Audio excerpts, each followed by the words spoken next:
Biz 4 kardeş, 2 bacıyıq. 2 kardeşim rəhmətə gedib, onun yoldaşları qalıb.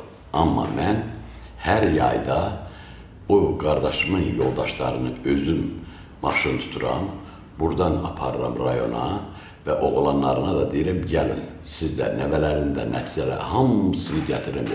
Bir evdə 25-27 adam yaşayır. Bir evdə. Evimiz də böyükdür, maşallah, tamdan qalma evdir.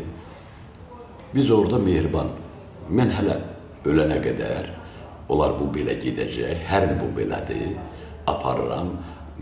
Onlar hiss eləmirlər ki, onların əri yoxdur. Yəni, onlar daima himayədədir.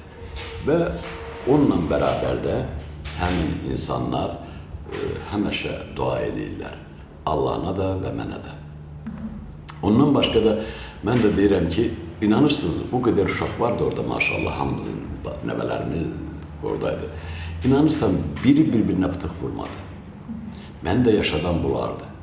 Ailə olanda belə olur.